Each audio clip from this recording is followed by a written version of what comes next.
Sebelum pengujian kWh meter dimulai, perlu memasukkan konektor RST serta netral ke kWh meter digital dan cukup menguatkan dengan menggunakan bantuan obeng.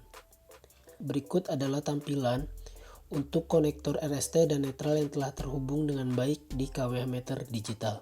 Selanjutnya adalah pemasangan. Terlihat bahwa terdapat kWh meter yang telah terpasang, yang nanti di sini akan ada terminal arus dan terminal tegangan. Untuk terminal arus sendiri akan ada dua, yaitu terminal keluar dan terminal masuk. Arus keluar dan arus masuk. Nah, selanjutnya untuk terminal tegangan sendiri akan ada terminal tegangan 1, 2, 3, dan N atau RSTN. Dan nanti akan ada arus 1, 2, dan 3 untuk penyebutan lebih mudahnya, di mana nanti arus akan keluar dari komponen ini yang akan dihubungkan ke kWh meter. Nanti dihubungkan ke kWh meternya dimasukkan ke fase 1 masuk. Selanjutnya dari kWh meter fase 1 keluar akan dimasukkan ke kotak yang zera itu. Ke kotak zera, di mana nanti dari kotak zera akan dihubungkan kembali ke situ. Selanjutnya kita akan menghubungkan setiap bagian sesuai dengan ketentuan yang terdapat pada percobaan ini. Kita akan memberikan terminal arus ataupun suplai arus untuk meter kWh sebagai inputan ataupun masukan. Di mana kita akan merepresentasikan berwarna merah untuk fase 1, warna kuning untuk fase 2, serta warna biru untuk fase ketiga. Setiap kabel yang dihubungkan sebagai inputan arus untuk meter kWh. Yang selanjutnya untuk meter kWh sendiri akan dihubungkan ke standar. Standar tersebut yaitu yang berbentuk kotak yang terletak di bagian bawah, di mana kita akan menghubungkan antara fase 1 keluaran, fase 2 keluaran, dan fase 3 keluaran ke standar kotak yang di bawah. Warna merah, kuning, dan biru sesuai dengan ketentuan yang tertera sebelumnya. Selanjutnya kita akan hubungkan antara meter kWh dengan standar sesuai dengan urutan ataupun kabel yang telah dihubungkan sebelumnya.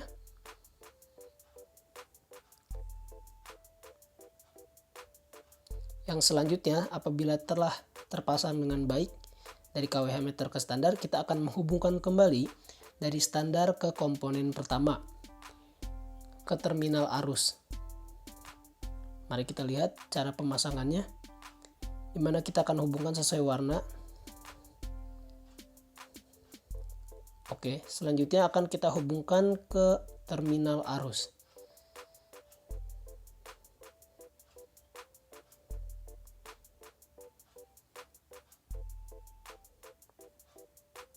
Pemasangan telah disesuaikan dengan warnanya masing-masing. Setelah kita memberikan arus ataupun suplai arus tersebut, kita akan kembali ataupun beranjak ke terminal tegangan, dimana kita akan hubungkan juga untuk fase 1, 2, 3, dan netral sesuai dengan urutan yang akan kita hubungkan ke standar. Tegangan 1, kedua, dan ketiga, serta yang berwarna hitam yaitu N atau netral. Kita akan hubungkan sesuai dengan bagian yang telah tertera pada standar.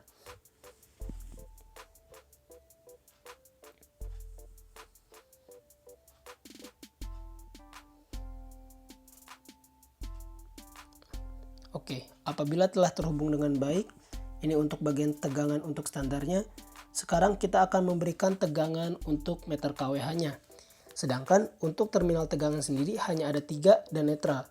Bagaimana caranya? Kita dapat menggunakan metode paralel untuk tegangan ataupun suplai tegangan yang akan kita berikan untuk meter kWh. Dimana ini tegangan 1,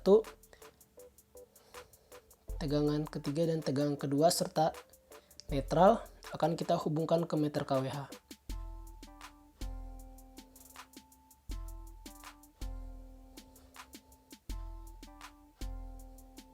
Pastikan bahwa urutan yang kita gunakan ataupun kita pasang sesuai dan tepat.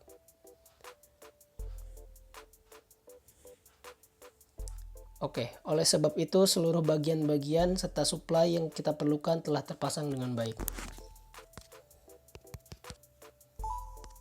Selanjutnya adalah pemasangan komponen lainnya, yaitu scanning head yang akan kita gunakan kabel berwarna putih yang dihubungkan dengan komponen yang telah terpasang sebelumnya, di mana scanning head ini akan berfungsi untuk mendetek setiap kedipan ataupun impuls yang diciptakan oleh meter KWH digital.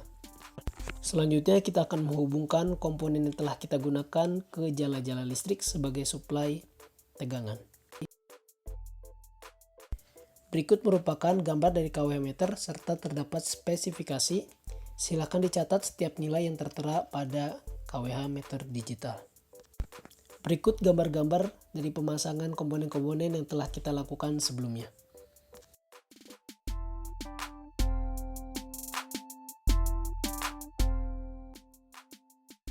Percobaan pertama, pengujian tanpa beban. Kita akan mengatur untuk nilai yang akan kita gunakan sesuai dengan spesifikasi dari KWH meter digital, yaitu untuk tegangan 230 volt serta arus yang akan kita setting adalah 0 untuk pengujian tanpa beban. Tampilan dari settingan yang telah kita atur sebelumnya untuk penyesuaian nilai sesuai dengan spesifikasi dari KWH meter digital.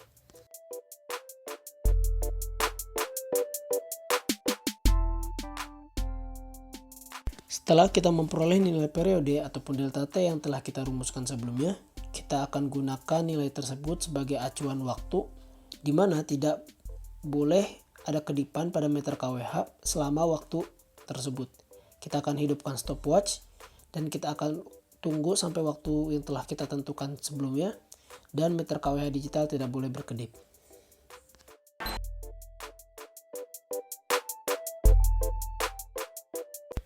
Percobaan kedua yaitu pengujian arus mula, di mana kita akan menyeting nilai seperti pengujian sebelumnya. Yang membedakan adalah arus yang kita gunakan, yaitu kita menggunakan e-starting.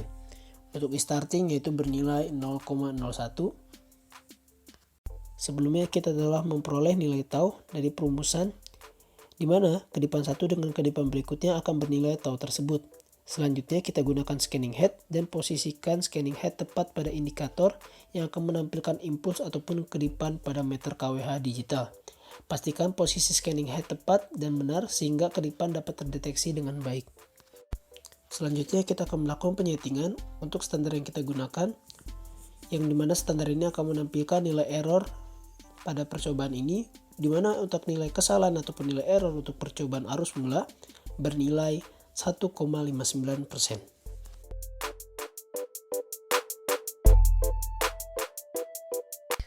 Untuk percobaan ketiga yaitu percobaan variasi arus. Untuk percobaan variasi arus kita akan menggunakan titik pertama yaitu Imin yang bernilai 0,05 sehingga pada standar menghasilkan nilai untuk pengujian ataupun titik pertama yaitu minus 0,07%.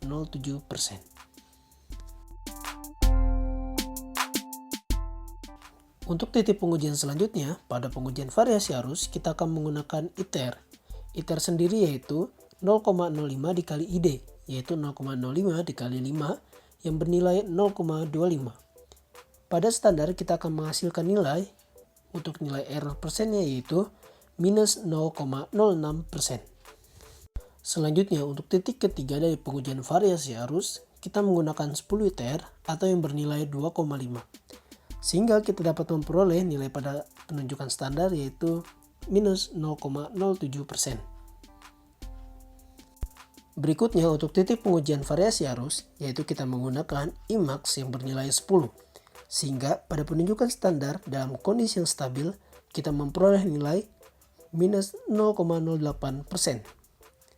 Selanjutnya selain 4 penunjukan ataupun 4 titik pengujian yang sebelumnya telah kita laksanakan, terdapat 3 titik lainnya yaitu ITR, 10 ITR, dan IMAX untuk faktor daya 0,05.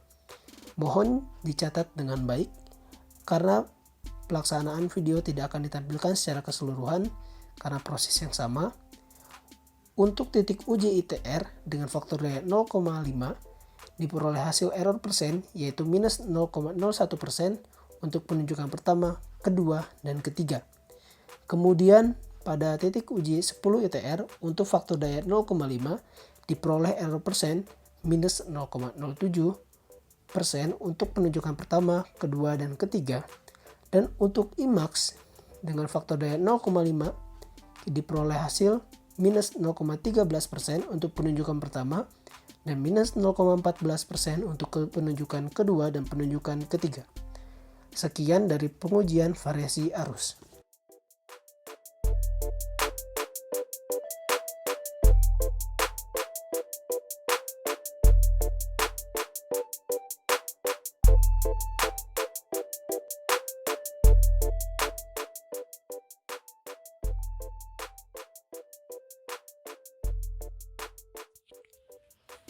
Sebelum melakukan pengujian, langkah pertama yang harus dilakukan adalah instalasi sistem.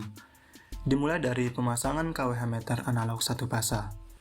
KWH meter satu pasa memiliki dua kabel penghantar, yaitu kabel penghantar pasa dan kabel netral. Terlihat ada dua kabel hitam ukuran besar yang dihubungkan ke KWH meter. Nilai tegangannya sebesar 220 volt yang berasal dari jala-jala PLN. Lalu kemudian dihubungkan juga dengan detektor yang dipasangkan tepat di depan piringan KWH meter yang berfungsi untuk mendeteksi setiap kali piringan berputar.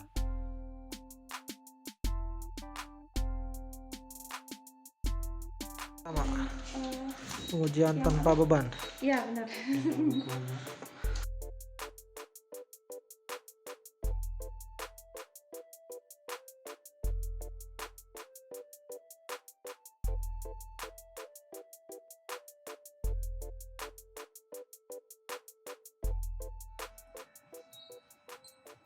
Oke, sekarang kita melakukan pengujian pertama Arus mula. itu arus mula, di mana di sini arusnya itu kita berikan 0 ampere, kemudian tegangannya sebesar 220 volt. Jadi di sini tujuannya itu untuk mengetahui dari kondisi piringan di KWH meter tidak bergerak selama 46 menit, berarti dia dinyatakan sah. Kalau misalkan dia bergerak atau melakukan putaran dalam rentang waktu 46 menit, berarti dia dikatakan batal. Seperti itu. Yaitu untuk pengujian arus mula dengan tegangan 130 serta arus 0 ya. Pada pengujian variasi arus, ada 4 variasi arus inputan yang akan diberikan. Yang pertama adalah arus dengan input 0,25 ampere diperoleh nilai error dari hasil pengujian sebesar 0,34%. Selanjutnya, nilai arus dinaikkan menjadi 0,5 ampere diperoleh nilai arus sebesar 0,10%. Untuk nilai arus input sebesar 5 ampere diperoleh nilai error 2,05%. Dan terakhir, untuk nilai arus input sebesar 20 ampere diperoleh nilai error 1,72%.